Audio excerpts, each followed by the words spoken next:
মুন্সিগঞ্জের শ্রীনগরে ঢাকা মাওয়া এক্সপ্রেসওয়েতে private car উল্টে এক নারী সহ নিহত ৩, আহত আরও ১ জন। বেপরোয়া গতির কারণে এই দুর্ঘটনা। নাজুক অবস্থায় দেশের ব্যাংক খাত ২৩টিতে মূলধন ঘাটতি ছাড়িয়েছে ১ লাখ কোটি টাকা। খাত সংস্কারের তাগিদ বিশেষজ্ঞদের। কিছু অব্যবস্থাপনার কারণে একটা চ্যালেঞ্জের মধ্যে দিয়ে যাচ্ছে। তো এখন ব্যাংকের যেটা এখানে সুশাসন ফিরিয়ে আনার আসলে কোনো বিকল্প নেই। গাজীপুরে প্রতিদিন গড়ে একটি করে খুন, ৭ মাসে শতাধিক। ছিনতাই, চাঁদাবাজি, মবে উদ্বেগ। ১ বছরে চট্টগ্রামের ৩ উপজেলায় গুলি সংঘর্ষে নিহত ১৫। ফের চোখ রাঙাচ্ছে ডেঙ্গু। প্রতিদিন গড়ে শতাধিক রোগী ভর্তি। রাজধানীর বাইরে ঊর্ধ্বমুখী সংক্রমণ। স্বাস্থ্যসেবা বিকেন্দ্রীকরণের পরামর্শ বিশেষজ্ঞদের।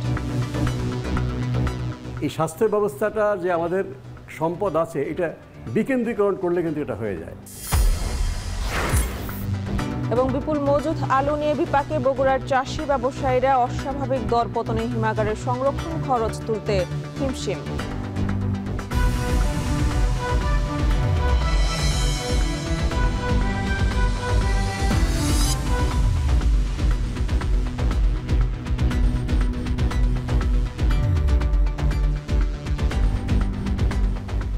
স্বাগত। এখন বাজারে পুরো আয়োজন জুড়ে সঙ্গে আছে আমি মেহেরিন অ্যানি। ঢাকা মাওয়া এক্সপ্রেসওয়েতে নিয়ন্ত্রণ হারিয়ে একটি প্রাইভেট কার উল্টে এক নারী সহ নিহত হয়েছে ৩ জন। এ ঘটনায় আহত হয়েছেন আরও ১ জন।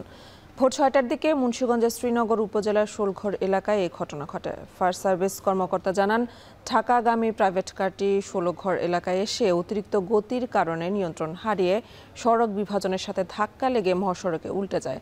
এতে ঘটনাস্থলে নিহত হন ২ জন। আহত ২ জনকে উদ্ধার করে শ্রীনগর স্বাস্থ্য কমপ্লেক্সে নেয়ার পথে আরও ১ জনের মৃত্যু হয়।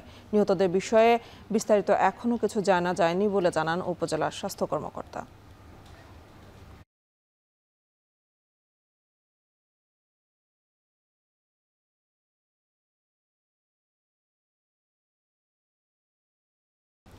ছাত্র জনতার আন্দোলনে সরকার পতনের পর বেরিয়ে আসতে থাকে দেশের ব্যাংক আর্থিক খাতের ১৫ বছরের ক্ষত। তবে ১ বছর পার হলেও নাজুক অবস্থায় চলছে ব্যাংকিং খাত। চলতি বছরের মার্চ শেষে মূলধন ঘাটতিতে পড়েছে দেশের ২৩টি ব্যাংক, যার পরিমাণ দাঁড়িয়েছে ১,১০,০০০ কোটি টাকার বেশি। তবে চলতি বছরের প্রথম প্রান্তিকে মূলধন ঘাটতির পরিমাণ কমলেও ঘাটতিতে থাকা ব্যাংকের সংখ্যা বেড়েছে। বিস্তারিত জানাচ্ছেন দেলোয়ার দুলন। বিগত সরকারের আমলে নজিরবিহীন অনিয়ম আর দুর্নীতিতে খাদের কিনারায় পড়া ব্যাংকিং খাত এখনও ধুঁকছে। ছাত্র জনতার আন্দোলনে সরকার পতনের পর প্রকৃত চিত্র সামনে আসতে থাকে। চলতি বছরের মার্চ মাস শেষে ১,১০,০০০ কোটি টাকার বেশি মূলধন ঘাটতিতে পড়েছে দেশের ২৩টি ব্যাংক। বাংলাদেশ ব্যাংকের হালনাগাদে বলা হয়েছে, গত বছরের ডিসেম্বর শেষে ১৯ ব্যাংকের মূলধন ঘাটতি ছিল ১,৭১,৬৮৭ কোটি টাকা, যেখানে চলতি বছরের প্রথম প্রান্তিকে মূলধন ঘাটতি কিছুটা কমলেও ঘাটতিতে থাকা ব্যাংকের সংখ্যা বেড়েছে। ২৮টি ব্যাংকের নির্দিষ্ট সময়ের জন্য ঋণ পরিশোধের সময় বাড়ানোয় ঘাটতির পরিমাণ কমেছে।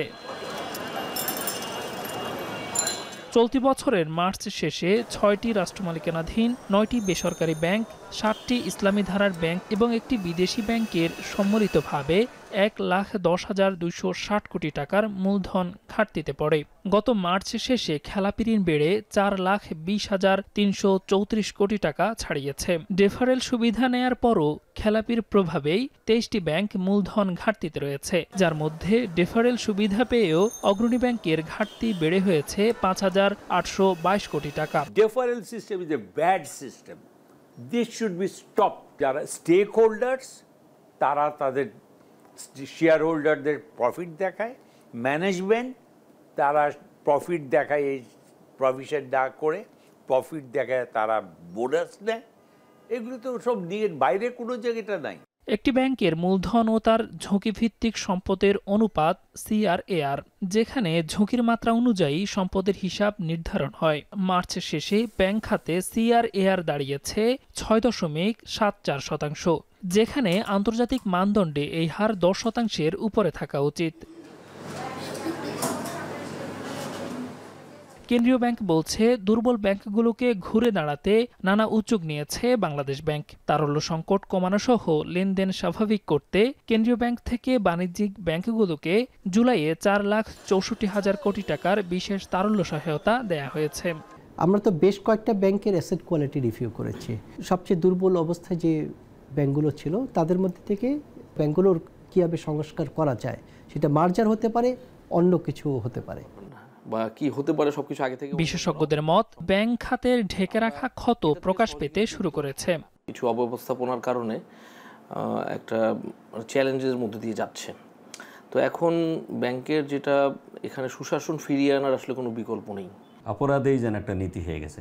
আর এর থেকে আমাদের মোটিভেশন দরকার, আর দিয়ে দিলে সিরিয়াসলি মনিটর সুপারভাইজ করা, এবং যারা মনিটর সুপারভাইজ করবে এটা দিয়ে বাস্তবায়ন ঠিকমতো না করে তাহলে যথাযথ শাস্তির ব্যবস্থা করা।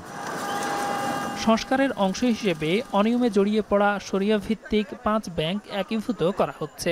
দ্বিতীয় ধাপে বেসরকারি আরও 11টি ব্যাংকের সম্পদের গুণগত মান যাচাই করছে কেন্দ্রীয় ব্যাংক। ব্যাংকগুলোর খেলাপি ঋণ, মূলধন ঘাটতি, বন্ধকি সম্পদসহ বিভিন্ন সূচকের প্রকৃত অবস্থা পর্যালোচনা শেষে আওতায় আসবে একীভূতকরণ প্রক্রিয়ার। দেলোয়ার দোলন, এখন, ঢাকা।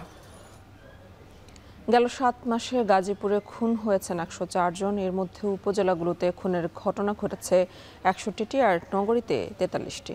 গড় হিসেবে এই সময়ে দিনে 1টি করে খুনের ঘটনা ঘটেছে এই জেলায়। এর সাথে আছে ছিনতাই, চাঁদাবাজি আর উচ্ছৃঙ্খল জনতার হাতে বিচারের নামে সহিংসতার ঘটনা। আতঙ্ক আর উদ্বেগ কাটছে না গাজীপুরবাসীর। জিএমপির দাবি, বাহিনীর সীমিত সক্ষমতা সত্ত্বেও পরিস্থিতি নিয়ন্ত্রণে কাজ করে যাচ্ছেন তারা। কেম আখতারুজ্জামানের তোলা ছবিতে হোসেন জাহিদের প্রতিবেদনে বিস্তারিত। স্বামী হারানোর দিন দশেক পরেও শোকের ছায়া থেকে মুক্ত হতে পারছেন না ফরিদা বেগম মুক্তা। 2 সন্তানকে সাথে নিয়ে এলেন গাজীপুর চান্দনা চৌরাস্তার ঠিক সেই জায়গায় যেখানে খুন হন তার স্বামী সাংবাদিক আসাদুজ্জামান তুহিন। আলোচিত এই হত্যাকাণ্ডে এখন পর্যন্ত 8 জন গ্রেপ্তার হলেও নিরাপত্তা শঙ্কায় দিন কাটছে তার। আশঙ্কা তো অবশ্যই আছে, ওরা যদি জামিন ছাড়া পায় আমাদের তো বেঁচে রাখবে না, আমাদের মানে একবারে আমাদের পরিবারটা নিঃস্ব করে ফেলবে, সবাইকে শেষ করে ফেলবে। বিচার নিয়ে চাওয়া যে দ্রুত ওদের ফাঁসি হোক, এটুকু চাই আমরা, দ্রুত যাদের ফাঁসি হয়ে যায় তাহলে আমরা একটু নিশ্চিত থাকবো। চান্দনা চৌরাস্তার মতোই গাজীপুরের Tongi station road, Tongi oral সড়ক, কোনাবাড়ি ও জয়দেবপুর এলাকা এখন অপরাধের হটস্পট। এসব এলাকায় চলতি বছরের জানুয়ারি থেকে জুলাই পর্যন্ত খুন হয়েছেন 43 জন। নগরীর 8টি থানার মামলার তথ্য বলছে 2024 সালের একই সময়ে হত্যাকাণ্ড সহ অন্যান্য অপরাধের পরিমাণ ছিল তুলনামূলক কম। এসব কারণে সন্ধ্যার পর নিতান্ত জরুরি না হলে ঘর থেকে বের হতে চাইছেন না নগরবাসী। অনেকেই দিনের বেলাতেও একাকী চলতে বোধ করছেন শঙ্কা। ভয় বলতে রাস্তাঘাটে এটা তো আতঙ্কজনকই, যে আমি বাসে উঠছি, বাসের জানালার সিটে বসছি, আমার মানে মোবাইলটা আমার হাতে থেকে নাই। পুলিশের টল তেমন একটা দিতে পারে না ভাই, দিতে পারলে তো এরকম ছিনতাইকারী হতো না ভাই, হইতো না, প্রায় ছিনতাইকারী হয় এই জায়গায়। আগের চেয়ে খারাপ হয়েছে, ভালো হয়নি, আর আগে তো এত হইতো না। আর এখন দেশে দেখা গেছে থানায় পুলিশের এখন কেউ আগের মতো ভয় পায় না, এখন ওই সুযোগটাই সবাই নিতেছে আর কি।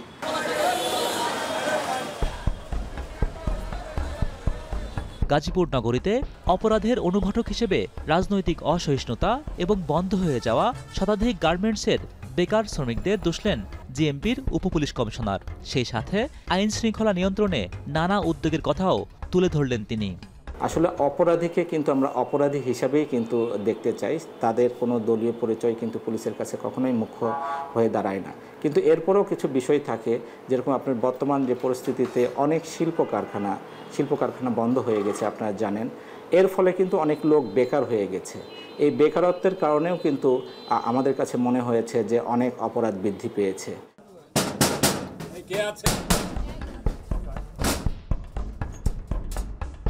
পুলিশের এমন বাড়তি তৎপরতা মনে করিয়ে দেয় ফেব্রুয়ারিতে অপারেশন ডেভিল হান্ট নামে গাজীপুরের যৌথ বাহিনীর অভিযানের কথা। সে সময়ের অভিযানে গ্রেপ্তার হন 3 সহস্রাধিক। তবে আলোচিত অপরাধ ঘটলেই পুলিশি তৎপরতার সমালোচনা করে সুশীল সমাজের এই প্রতিনিধির পরামর্শ টেকসই উদ্যোগে নজর দেওয়ার। এটা কিন্তু মানুষ জানে যে এখানে অপরাধ করে হচ্ছে পার পাওয়া যায় এবং হচ্ছে যে যারা অপরাধের পেছনে মূল হোতা তারা কিন্তু ধরাছোঁয়ার বাইরে থেকে যায় এবং রাজনৈতিক প্রভাব বা হচ্ছে যে আরও পেশি শক্তির তো একটা প্রভাব রয়েছে। এই ব্যাপারগুলো নিয়ে আমরা মনোসামাজিক যে আমাদের কাজগুলো করা দরকার মানুষের জন্য সচেতন করার জন্য এবং আইন শৃঙ্খলা পরিস্থিতিকে সত্যিকার অর্থে মানুষের জন্য হচ্ছে কল্যাণকর করার জন্য যে উদ্যোগগুলো গ্রহণ করা দরকার সেগুলো কিন্তু নেওয়া হচ্ছে না বা বলতে গেলে হয়নি। গাজীপুর মহানগরের প্রতি ৬,০০০ নাগরিকের জন্য কেবল একজন পুলিশ সদস্য থাকায় হতাশা আছে নগরবাসীরও। পুলিশের এত শত উদ্যোগের পরেও নিরাপত্তা নিয়ে জনমনের শঙ্কা যেমন আছে, তেমনি আছে নিরাপদ জীবনের প্রতি তীব্র বাসনাও। আর তাই তো গাজীপুরের শহর বন্দর থেকে শুরু করে অলিগলি সবখানে একটাই প্রশ্ন, যার চলে যাবে তারই কি শুধু বিচ্ছেদের যন্ত্রণা? হোসেন জাহিদ, এখন গাজীপুর। কখনো চাঁদা দাবি, কখনো আধিপত্য বিস্তার, কখনো বা রাজনৈতিক প্রতিপক্ষকে দমন। গত এক বছরে অর্ধশত গোলাগুলি আর সংঘর্ষ হয়েছে চট্টগ্রামের হাটহাজারী, বায়েজিদ আর রাউজান থানায়। এতে প্রাণ হারিয়েছেন অন্তত 15 জন। সবশেষ গতকাল চাঁদা না পেয়ে হাটহাজারীতে দিনে দুপুরে ব্যবসায়ীর বাড়িতে গুলি করে সন্ত্রাসীরা। স্থানীয়রা বলছেন, আইনশৃঙ্খলা বাহিনীর কঠোর অবস্থান না থাকায় ভীতিকর জনপদে পরিণত হয়েছে উত্তর চট্টগ্রাম। চট্টগ্রাম থেকে শোয়েব রহমানের প্রতিবেদন। বুধবার সকাল 10:30 হাটহাজারীর মেখলে এমন দিনে দুপুরে এক ব্যবসায়ীর বাড়িতে প্রকাশ্যে অস্ত্র হাতে ঢুকে পড়ে 4 যুবক। সবার মুখ মুখোশে ঢাকা। একটু পরই বাড়ি লক্ষ্য করে ফিল্মি কায়দায় গুলি ছুড়তে থাকে একজন। এরপর দফায় দফায় গুলি শুরু হয়। কিছুক্ষণ পরই ব্যাগে অস্ত্র ঢুকিয়ে দৌড়ে পালায় সশস্ত্র সন্ত্রাসীরা। এলোপাতারি গুলিতে ঝাঁঝরা হয়ে যায় বারান্দার গ্লাস। গুলির আঘাতে উঠে যায় দেয়ালের পলেস্তরা। একটি গুলি জানালার গ্লাস ভেদ করে ঢুকে পড়ে ঘরের ভেতর। বাড়িটি স্থানীয় ব্যবসায়ী জাহাঙ্গীরের। এলাকায় তিনি সজ্জন ব্যবসায়ী হিসেবে পরিচিত। আবাসন, পেট্রোল পাম্প সহ নানা রকম ব্যবসা তার। জানান, কয়েকদিন ধরে বিদেশি নম্বর থেকে তার কাছে 50 লাখ টাকা চাঁদা দাবি করে আসছিল একটি গ্রুপ। মোবাইল হুমকি ধামকি দেওয়ার পরও চাঁদা দিতে অস্বীকার করায় হামলা চালায় তারা। এতে আতঙ্কিত পরিবারের সদস্যরা। 5-6 জন লোক এসে 4 জন ভিতরে ঢুকছে, যেটা আমরা সিসি ক্যামেরাতে ফুটেজে দেখছি আর কি। 4 জন ঢুকছে ভিতরে আর 2 জন বাইরে ছিল। কয়েকটা গুলি করে চলে গেছে। কেন, কারা করছে, কেন করছে বুঝতে পারতেছি না এখনো। তো যাই হোক, প্রশাসনের অনেক লোকজন আসছে, ওদের প্রশাসনের অনেক সহযোগিতা পেয়েছি। ওরা সব কিছু এখানে তদন্ত করছে। প্রকাশ্য দিবালোকে এমন ঘটনা আতঙ্ক ছড়িয়েছে জনজীবনে। প্রশ্ন উঠেছে আইনশৃঙ্খলা পরিস্থিতি নিয়েও। গেল এক বছরে চট্টগ্রামের হাটহাজারী, রাউজান, মোহরা, চাঁদগাঁও এবং বায়েজিদ এলাকায় আধিপত্য এবং চাঁদাবাজিকে কেন্দ্র করে গোলাগুলির ঘটনা ঘটেছে প্রায় 1/2 আর প্রাণ গেছে অন্তত 15 জনের। এমন জনবহুল এলাকায় এ ধরনের সন্ত্রাসী কর্মকাণ্ড আগে হয়নি দাবি স্থানীয়দের। এই ফ্যামিলি তো আতঙ্ক আছেই, সাথে সাথে আমাদের গ্রামের প্রত্যেকটা ফ্যামিলি আতঙ্ক। এই আমাদের উত্তর মেঘলে এই ঘটনা আর কোনো জীবনে হয় না, আমরা শুনি নাই, ছোট থেকে আমরা শুনি নাই। ওটার মধ্যে এই দুর্ঘটনাটা কে বা করা করলো, আমাদের প্রশাসনের জন্য সাহায্য, প্রশাসনে ব্যবস্থা নিয়ে যাবে। ঘটনার পরপরই এলাকায় ছুটে যান পুলিশ। শিগগিরই অস্ত্রধারীদের শনাক্ত ও আইনের আওতায় আনার আশ্বাস তাদের। আমরা ঘটনাস্থল পরিদর্শন করেছি, ওখান থেকে সিসিটিভি ফুটেজ পাওয়া গেছে এবং তাদেরকে শনাক্ত করে পরবর্তী আইনগত ব্যবস্থা গ্রহণের জন্য নির্দেশনা দেওয়া হয়েছে এবং সেই অনুযায়ী আমাদের বিভিন্ন ইউনিট কাজ করছে আর কি। স্থানীয়দের অভিযোগ, 5 আগস্টের পর চট্টগ্রাম নগরীর বায়েজিদ, হাটহাজারী, রাউজান থানায় আইন শৃঙ্খলা সবচেয়ে বেশি অবনতি হয়েছে। অথচ সন্ত্রাসীদের বিরুদ্ধে তেমন কোনো শক্ত অবস্থান দেখা যায়নি আইন শৃঙ্খলা রক্ষাকারী বাহিনীর। শোয়েব রহমান, এখন চট্টগ্রাম। অবশেষে ডাকসু নির্বাচনে প্যানেল দিল জাতীয়তাবাদী ছাত্রদল। পূর্ণাঙ্গ প্রার্থী তালিকা দিয়েছে বাকশাস ও এনসিপির বহিষ্কৃত নেতা মাহিন সরকারের সমন্বিত শিক্ষার্থী সংসদ। তবে ওমামা ফাতেমার নেতৃত্বাধীন স্বতন্ত্র শিক্ষার্থী ঐক্য প্যানেল ঘোষণা করবে আজ। এদিকে নির্ধারিত সময়ে ডাকসুর 28 পদে লড়তে ফর্ম জমা দিয়েছেন 509 জন। ফরহাদ বিন নূরের প্রতিবেদনে বিস্তারিত।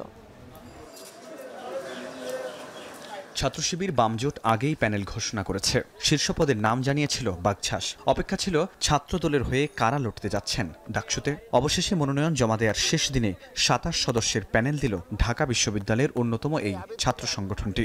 জুলাই আহত শিক্ষার্থী সঞ্জিদা আহমেদ তন্নির সম্মানে গবেষণা ও প্রকাশনা সম্পাদক পদে প্রার্থী দেয়নি তারা। ছাত্র সমাজের প্রত্যাশা অনুযায়ী আমরা তুলনামূলক জুনিয়র এবং ছাত্র সমাজের পরিচিত মুখ এবং জনপ্রিয় নেতৃত্বকে বাছাই করেছি। ডাকসুর সহসভাপতি হিসাবে ছাত্রদল মোহাম্মদ আবিদুল ইসলাম খানকে মনোনীত করেছে। ডাকসুর জিএস সাধারণ সম্পাদক হিসাবে শেখ তানভীর বাড়ি হামিমকে নির্বাচিত করেছে। এজিএস পদে তানভীর আল হাদি মায়েতকে ছাত্রদল মনোনীত করেছে। ভিপি প্রার্থী আবিদুল ইসলাম খান বলেন, এবারের ডাকসু নির্বাচনের মধ্য দিয়ে একটি গণতান্ত্রিক বাংলাদেশ গড়ার যাত্রা শুরু হলো। সব চ্যালেঞ্জ মোকাবেলা করে বিজয়ী হবার প্রত্যাশা তার। একটি গণতান্ত্রিক বাংলাদেশ বিনির্মাণের সূচনা শুরু হয়েছে। আমি আনন্দিত নই, তবে চ্যালেঞ্জ মোকাবেলা করার জন্য মানসিকভাবে সর্বোচ্চ প্রস্তুত ইনশাআল্লাহ। এদিন ছাত্র শিবিরের ঐক্যবদ্ধ শিক্ষার্থী জোট প্যানেলের 2 নারী প্রার্থীও ফর্ম জমা দিতে আসেন। জয়ী হলে ক্যাম্পাসে নারীদের অধিকার প্রতিষ্ঠায় কাজ করার কথা জানান তারা। তো আমরা চাচ্ছি নারীদের প্রতিনিধি যেন সব জায়গায় থাকে এবং এই যে কিছু ব্যারিয়ার আছে এই ব্যারিয়ারগুলো থেকে যেন মেয়েরা বের হতে পারে, মেয়েদের ভয়টা কাটানো যায়, এটা আমাদের একটা প্রধান কাজ। দ্বিতীয় বিষয়, এই ক্যাম্পাসকে নারী বান্ধব করা। জুলাই গণঅভ্যুত্থানের পর আমরা যেই সবচেয়ে বড় যে আমাদের পাওয়া সেটা হচ্ছে কথা বলা। তো আমরা চাচ্ছি না যে কোনো মাধ্যমে কোনো ব্যক্তি, কোনো প্রশাসন, কোনো রাজনৈতিক সরকার কারো মাধ্যমে আমাদের সেই কথা বলাটা বন্ধ হোক। এদিকে বিকেলের শীর্ষ পদের পর এবার গণতান্ত্রিক ছাত্র সংসদের বৈষম্য বিরোধী শিক্ষার্থী সংসদ প্যানেল দেয়। ছাত্রদলের জিএস প্রার্থী নির্বাচনের আচরণবিধি লঙ্ঘন করেছে বলে অভিযোগ করেছে সংগঠনটি। ঢাকা বিশ্ববিদ্যালয়ের প্রশাসন এখন পর্যন্ত সেই প্রার্থীর বিরুদ্ধে কোনো ধরনের ব্যবস্থা নেননি। আমরা শুনতে পেয়েছি সেই প্রার্থীর চাচা বিএনপির নাকি হেভিওয়েট নেতা। তো এটা খুবই দুঃখজনক। ছাত্রলীগ আগে এরকম সুযোগ সুবিধা পেতে এই ক্যাম্পাসে। ফর্ম জমা দিয়েছে ছাত্র অধিকার। একটি সুষ্ঠু ছাত্র সংসদ নির্বাচন অনুষ্ঠানে আশা প্রকাশ করেন তিনি। বিশ্ববিদ্যালয়ের শিক্ষার্থীদের আরেকটা যে বৃহৎ সমস্যা সেটি হচ্ছে বিশ্ববিদ্যালয়ের শিক্ষার্থীদের পুষ্টিসম্মত খাবারের সমস্যা। ভর্তুকি দিয়ে হলেও তাদের জন্য যেন পুষ্টিসম্মত খাবারের ব্যবস্থা করা হয়, আমরা সেটার জন্য কাজ। ডাকসু নির্বাচনে যৌথ প্যানেল ঘোষণা করেছে 3টি বামপন্থী ছাত্র সংগঠন। সংগঠনগুলো হলো ছাত্র ইউনিয়ন, সমাজতান্ত্রিক ছাত্র ফ্রন্ট বাসদ এবং ছাত্রলীগ বিএসএল বাংলাদেশ জাসদ। অপরাজেয় ৭১, অদম্য ২৪ পরিষদ নামে এই প্যানেলের ভিপি প্রার্থী মোহাম্মদ নাইম হাসান হৃদয়, জিএস এনামুল হাসান অনয় এবং এজিএস পদে অদিতি ইসলাম।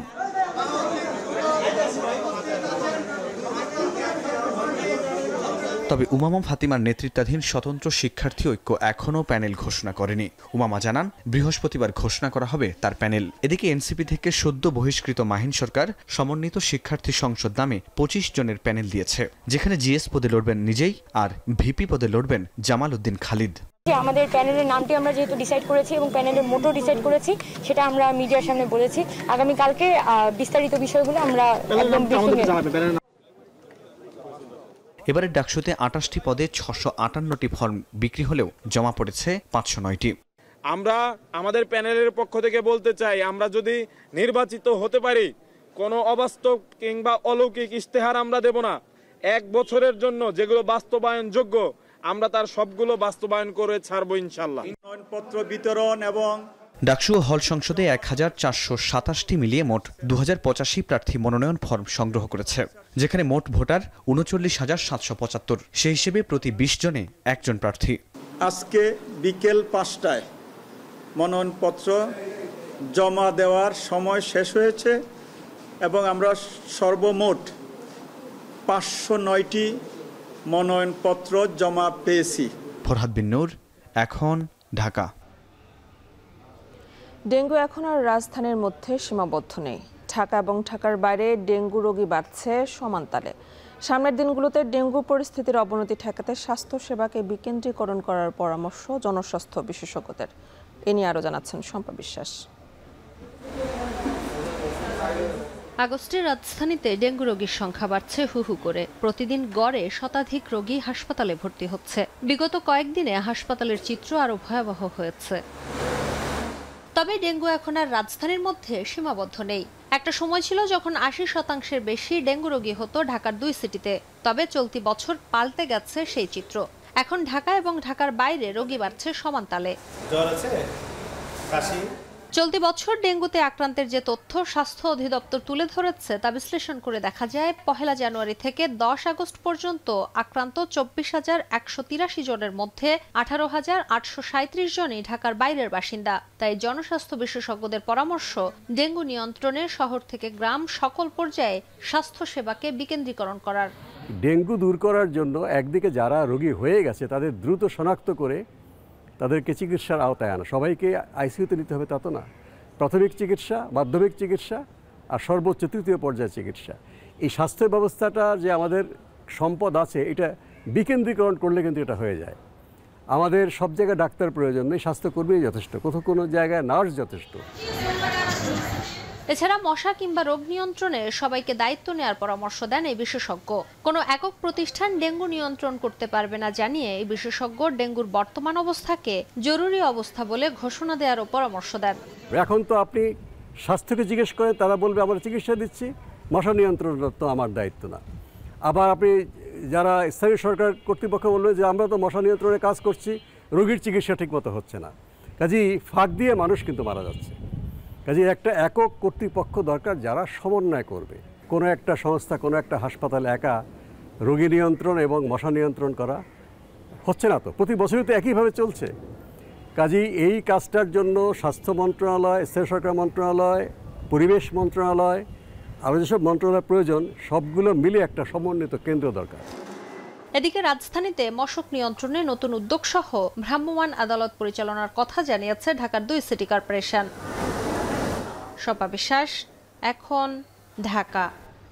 বিপুল পরিমাণ মজুদ আলু নিয়ে বিপাকে বগুড়ার আলু চাষি এবং ব্যবসায়ীরা। চাহিদার তুলনায় উৎপাদন বেশি হওয়ায় এবং আশানুরূপ দর না থাকায় উৎপাদন খরচের তুলনায় কম দামে আলু বিক্রিতে বাধ্য হচ্ছেন কৃষক। এমনকি হিমাগারে আলু সংরক্ষণে কেজি প্রতি খরচের অর্ধেক দামেও বিক্রি করতে পারছেন না ব্যবসায়ীরা।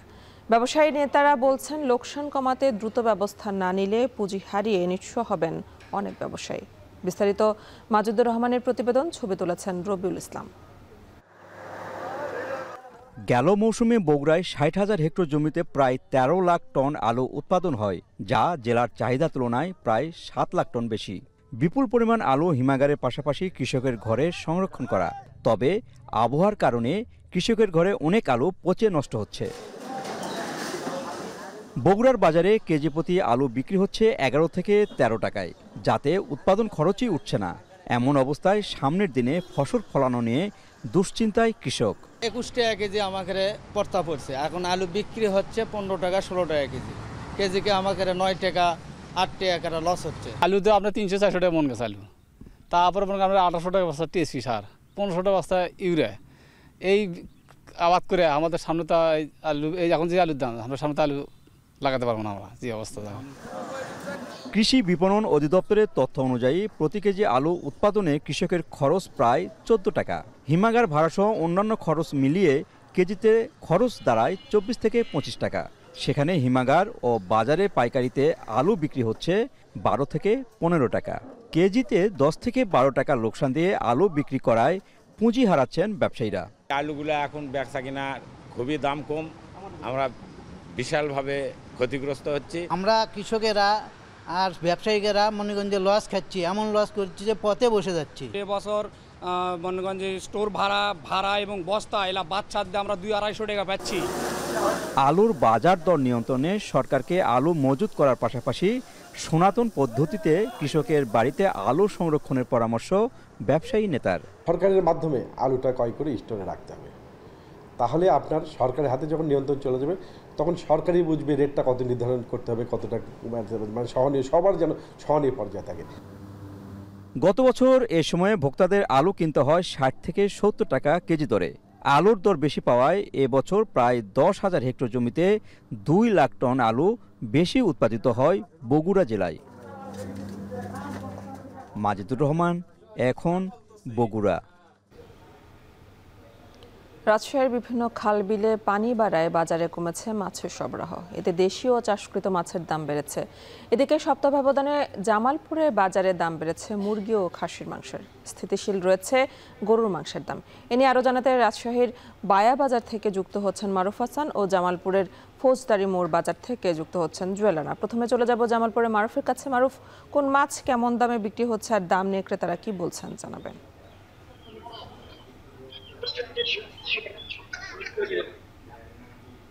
মাছের আড়তে এখানে সকাল থেকে আমরা দেখতে পাচ্ছি যে ক্রেতা এবং বিক্রেতারা সবাই কিন্তু এখানে অবস্থান করেছিল এবং ধীরে ধীরে দেখতে পাচ্ছি বিক্রেতাদের সংখ্যা কমে যাচ্ছে, ক্রেতাও সংখ্যা কমে যাচ্ছে। এটি একটি কারণ হচ্ছে ভোর থেকে মূলত এই বাজারটি শুরু হয়েছে। এখন পর্যন্ত আমরা দেখতে পেয়েছি যে মাছের যে সরবরাহ সেটি কিন্তু আজকে খুবই কম ছিল, যার কারণেই মূলত মাছের বাজার একটু আজকে চড়া দেখা যাচ্ছে।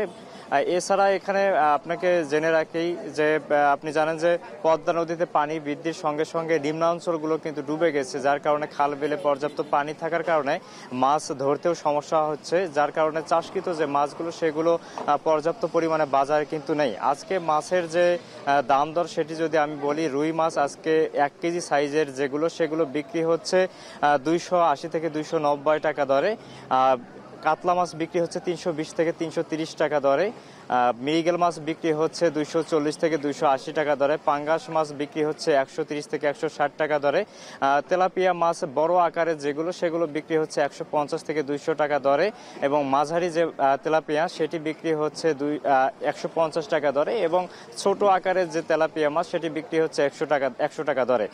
পাশাপাশি এখানে অন্যান্য যে মাছ, বিশেষ করে দেশীয় মাছগুলো আকার ভেদে এবং জাত ভেদে সেগুলো 300 থেকে 500 টাকা কেজি পর্যন্ত বিক্রি হচ্ছে।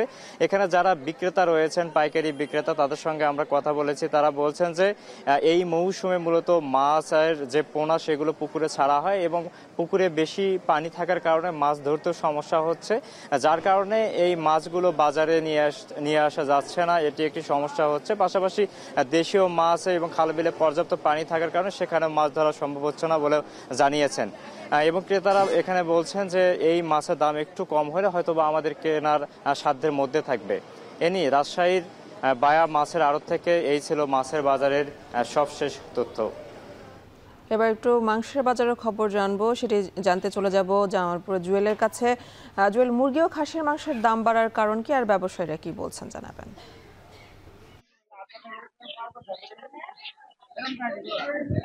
এতে জামালপুরে টানা বৃষ্টি ভারী বর্ষণের কারণেই জামালপুরের খাসি এবং মুরগির দাম বেড়েছে বলে এমনটাই জানিয়েছে এখানকার ব্যবসায়ীরা। আর গরুর মাংস এখনো সপ্তাহের ব্যবধানে অপরিবর্তিত রয়েছে।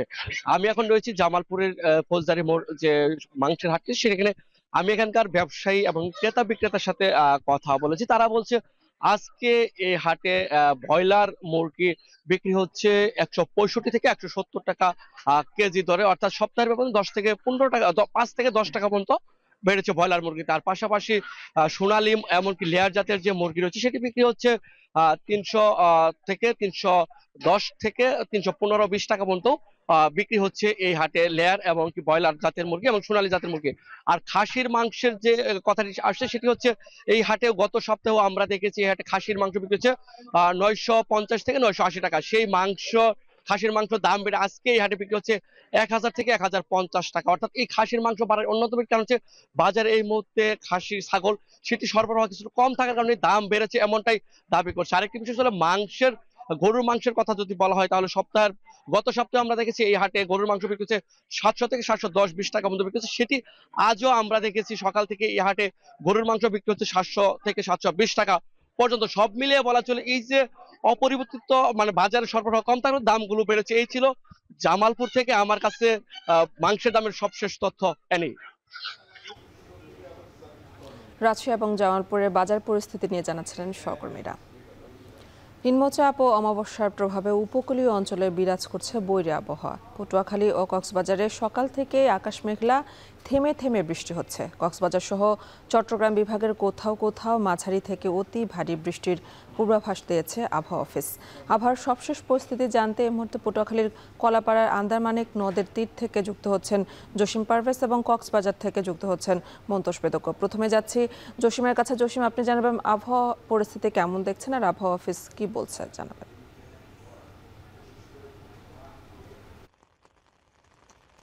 আপনি দেখতেই পাচ্ছেন এখন কিন্তু উপকূলীয় অঞ্চলে গুড়ি গুড়ি এবং মাঝারি ধরনের বৃষ্টিপাত হচ্ছে এবং আকাশে গাঢ় ঘন মেঘ সঞ্চালনশীল রয়েছে এবং মেঘে মেঘে বৃষ্টিপাত হচ্ছে। এছাড়া যে পূবালি বাতাস রয়েছে, পূবালি বাতাসে সাগর কিছুটা উত্তাল হয়ে উঠেছে এবং উত্তাল সমুদ্র থেকে সকল মাছ ধরা ট্রলার নিরাপদ আশ্রয়ে শিববাড়িয়া নদের আশ্রয়ে রয়েছে হাজারো ট্রলার। এতে বন্ধ রয়েছে মাছ শিকার বঙ্গোপসাগরে। এছাড়া যে অন্যান্য নদ নদী রয়েছে সে সকল নদ নদীতেও কিন্তু অস্বাভাবিক জোয়ারের পানির উচ্চতা বেড়েছে। স্বাভাবিক জোয়ারের চেয়ে 3 থেকে 4 ফুট পানি বৃদ্ধি পেয়েছে। এতে নিম্নাঞ্চল প্লাবিত হওয়ার শঙ্কা রয়েছে।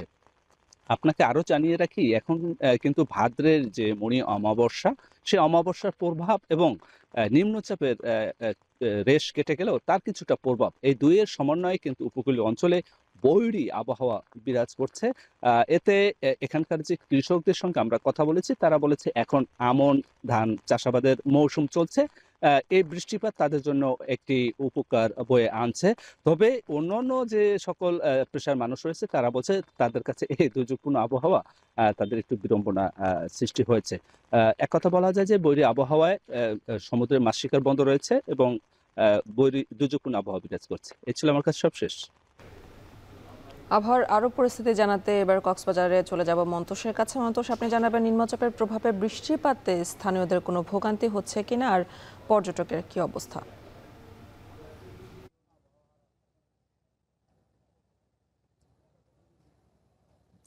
সকাল থেকে কিন্তু থেমে থেমে বৃষ্টিপাত হচ্ছে এবং আবহাওয়া অফিসের পক্ষ থেকে যে সতর্কতা সংকেত জারি করা হয়েছিল সেটি তুলে নেওয়া হলেও এখন মাঝারি থেকে ভারী বৃষ্টিপাতের পূর্বাভাস কিন্তু দিয়েছে আবহাওয়া অফিস। এবং এর প্রেক্ষিতে আমরা দেখছি যে কক্সবাজারের সাগর উত্তাল রয়েছে, নদ নদীর পানি বৃদ্ধি পেয়েছে।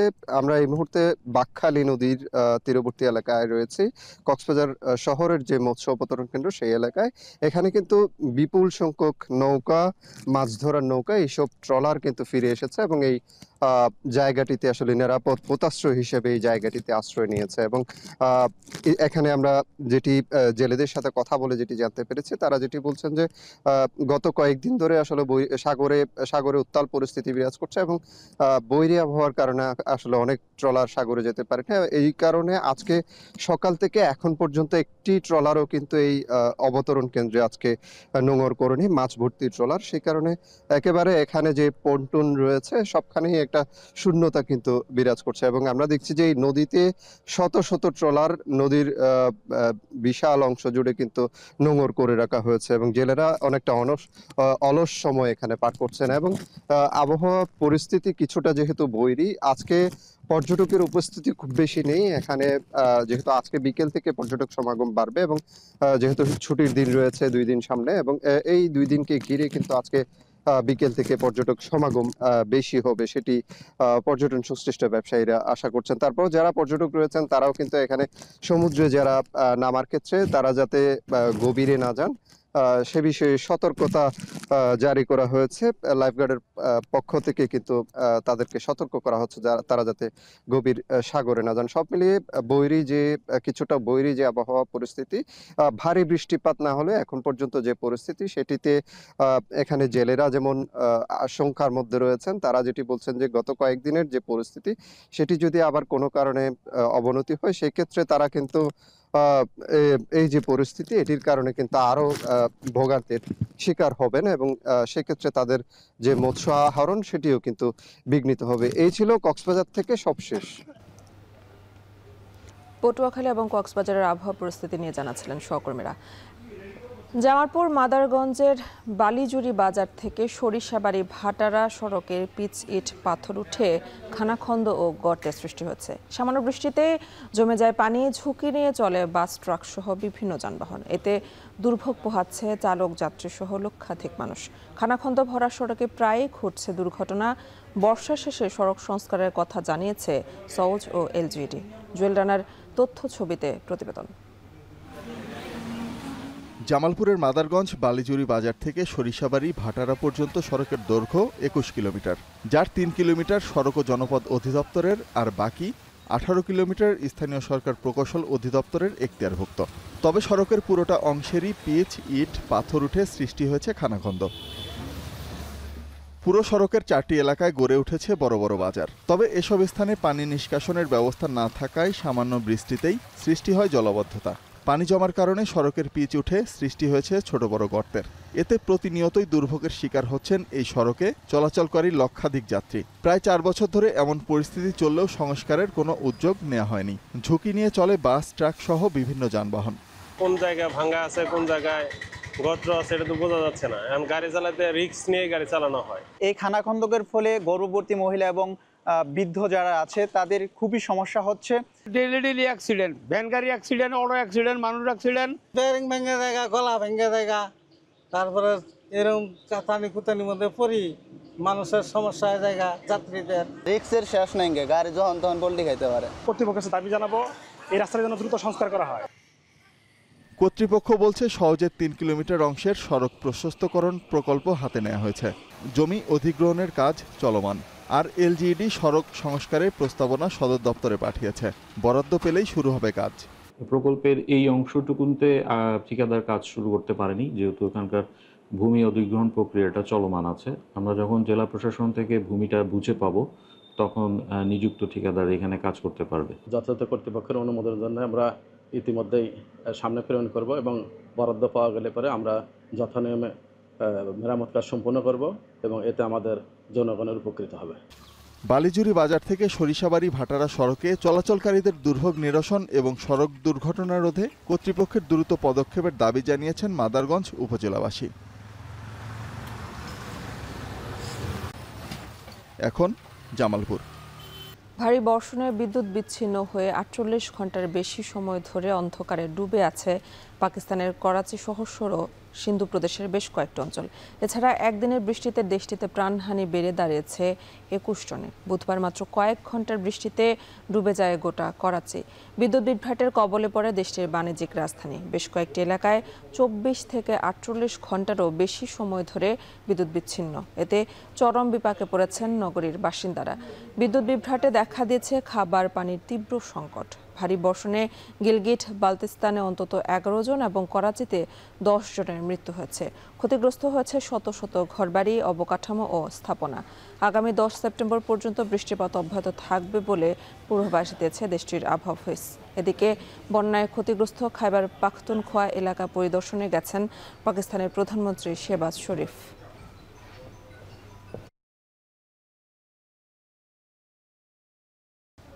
ক্রিমিয়ায় সম্প্রতি বেড়েছে রুশ পর্যটকের আনাগোনা। ইউক্রেনের যুদ্ধের জেরে পছন্দের অনেক দেশে যেতে না পারা এবং দেশের অন্যান্য এলাকার তুলনায় ভ্রমণ ব্যয় কম হওয়ায় ক্রিমিয়াকে পছন্দের শীর্ষে রাখছেন ভ্রমণ পিপাসুরা। এছাড়া গত ডিসেম্বরে তেলবাহী ট্যাঙ্কার লিকেজে রাশিয়ার অন্যতম পর্যটন এলাকা ক্রাসনোদার এখনও স্বাভাবিক অবস্থায় না ফেরাও অন্যতম কারণ। এতে করে ক্রাসনোদারে পর্যটন ব্যবসায়ীরা মন্দার কবলে থাকলেও বেশ লাভবান হচ্ছেন ক্রিমিয়ার ব্যবসায়ীরা।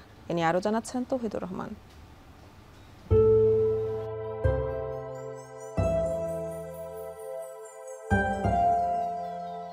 রাশিয়া ইউক্রেন যুদ্ধে টার্ম কার্ড হয়ে উঠেছে ক্রিমিয়া। যুদ্ধ বন্ধের জন্য আলাস্কায় পুতিনের সঙ্গে বৈঠক শেষে ইউক্রেনকে অঞ্চলটির দখল ফিরে পাওয়ার আশা বাদ দিতেও বলেছেন মার্কিন প্রেসিডেন্ট ডোনাল্ড ট্রাম্প। আলোচিত সেই অঞ্চলটিতেই হঠাৎ করে রুশ পর্যটকদের আনাগোনা বাড়ছে।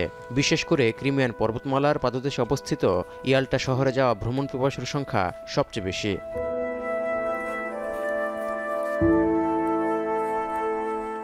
কৃষ্ণ সাগরের তীরের এই অংশে প্রত্যেকেই ছুটে গেছেন গ্রীষ্মকালীন ছুটি কাটাতে, অথচ একটা সময় তারাই অন্য কোনো দেশে যেতেন ছুটির সময় উপভোগ করতে কিংবা ঘুরে বেড়াতেন দেশেরই অন্য কোনো স্থানে।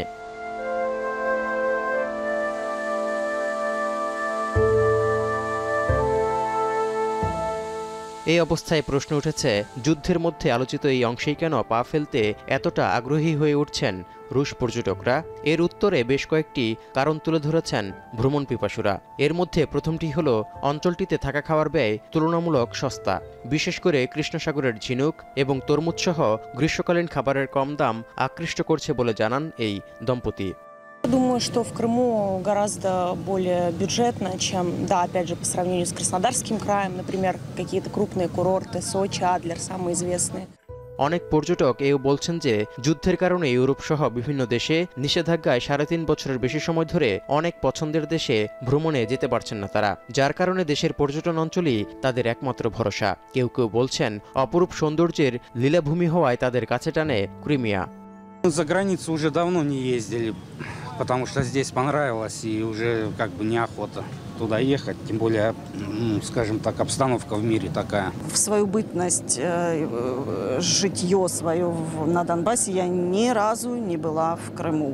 খরচ কমানো ও বিদেশ ভ্রমণে সীমাবদ্ধতা ছাড়াও রাশিয়ান পর্যটকরা এবছর ক্রিমিয়াকে বেছে নেয়ার আরেকটি বড় কারণ হলো গত ডিসেম্বরে বৈরী আবহাওয়ায় কৃষ্ণসাগরের কার্চ প্রণালীতে রাশিয়ান তেলবাহী ট্যাঙ্কার দুর্ঘটনা। তখন 10,000 টনের বেশি তেল সমুদ্রে ছড়িয়ে পড়ায় দেশটির ক্রাসনোদার অঞ্চলের জনপ্রিয় সমুদ্র তীরবর্তী রিসোর্ট শহর আনাপায় পর্যটক সংখ্যা 70% কমে গেছে। এই সুযোগে বেশ জমজমাট হয়ে উঠেছে ক্রিমিয়ার জনপ্রিয় পর্যটন ব্যবসা। Но вот уже с конца июня и вот по настоящее время мы ощущаем поток туристов, он увеличивается с каждым днем, поэтому можно сказать, что сезон удался, сезон хороший. В этом году появилось очень много новых людей, новых туристов.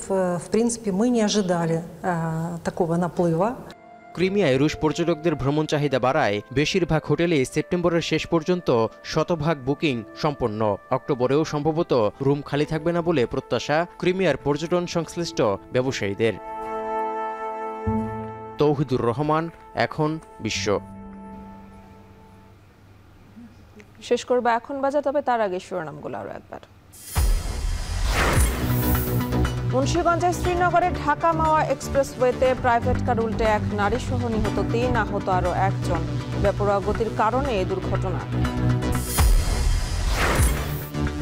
নাজুক অবস্থায় দেশের ব্যাংক খাত, 23টিতে মূলধন ঘাটতি ছাড়িয়েছে 1 লাখ কোটি টাকা। খাত সংস্কারের তাগিদ বিশেষজ্ঞদের। কিছু অব্যবস্থাপনার কারণে একটা চ্যালেঞ্জের মধ্যে দিয়ে যাচ্ছে, তো এখন ব্যাংকের যেটা এখানে সুশাসন ফিরিয়ে আনার আসলে কোনো বিকল্প নেই। গাজীপুরে প্রতিদিন গড়ে 1টি করে খুন, 7 মাসে শতাধিক। ছিনতাই, চাঁদাবাজি, মবে উদ্বেগ। 1 বছরে চট্টগ্রামের 3 উপজেলায় গুলি সংঘর্ষে নিহত 15। ফের চোখ রাঙাচ্ছে ডেঙ্গু, প্রতিদিন গড়ে শতাধিক রোগী ভর্তি। রাজধানীর বাইরে ঊর্ধ্বমুখী সংক্রমণ, স্বাস্থ্যসেবা বিকেন্দ্রীকরণের পরামর্শ বিশেষজ্ঞদের। এই স্বাস্থ্য ব্যবস্থাটা যে আমাদের সম্পদ আছে, এটা বিকেন্দ্রীকরণ করলে কিন্তু এটা হয়ে যায়। এবং বিপুল মজুত আলু নিয়ে বিপাকে বগুড়ার চাষি ব্যবসায়ীরা। অস্বাভাবিক দর পতনে হিমাগারের সংরক্ষণ খরচ তুলতে হিমশিম।